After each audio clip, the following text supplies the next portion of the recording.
శ్రీమాత్రే నమః. అందరికీ నమస్కారం అండి. ఈ వీడియోలో ఈరోజు పంచాంగ వివరాల గురించి తెలుసుకుందాం. 2025 జూన్ 7వ తేదీ శనివారం. స్వస్తి శ్రీ చాంద్రమాణ శ్రీ విశ్వావసు నామ సంవత్సరం ఉత్తరాయణం వసంత ఋతువు జ్యేష్ఠ మాసం శుక్లపక్షం ద్వాదశి తిథి శనివారం. ఈరోజు సూర్యోదయం ఉదయం 5:28 ఇంకా సూర్యాస్తమయం సాయంత్రం 6:28 ఈరోజు ద్వాదశి తిథి చిత్తా నక్షత్రం అయితే ఉంది.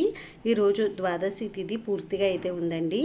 ఇంకా చిత్తా నక్షత్రం వచ్చేసి ఉదయం 10:07 వరకు ఉంది. తదుపరి స్వాతి నక్షత్రం అయితే వస్తుంది. ఇంక ఈ రోజు శుభ అశుభ సమయాల గురించి తెలుసుకుందాం. అమృత కాలం తెల్లవారుజామున 2:58 నుండి 4:45 వరకు ఉంది. ఇంకా అభిజిత్ ముహూర్తం మధ్యాహ్నం 11:52 నుండి 12:48 వరకు ఉంది. వర్జం మధ్యాహ్నం 4:20 నుండి 6:07 వరకు ఉంది. రాహుకాలం ఉదయం 9 గంటల నుండి 10:30 వరకు ఉంది. ఇంకా దుర్ముహూర్తం ఉదయం 5:28 నుండి 7:12 వరకు ఉంది. యమగండం మధ్యాహ్నం 1:30 నుండి 3 గంటల వరకు అయితే ఉంది. ఇంక ఈ రోజు శుభ సమయం వచ్చేసి ఉదయం 10:30 నుండి 1 గంట వరకు అయితే ఉందండి. ఇంక ఈ రోజు ప్రత్యేకత వచ్చేసి వైష్ణవ మాధవ ఏకాదశి రామలక్ష్మణుల ద్వాదశి అయితే ఉంది. ఇదండి ఈ రోజు పంచాంగ వివరాలు అయితే. ఈ వీడియో మీకు నచ్చితే ప్లీజ్ లైక్ చేసి షేర్ చేసి సబ్స్క్రైబ్ చేసుకోండి.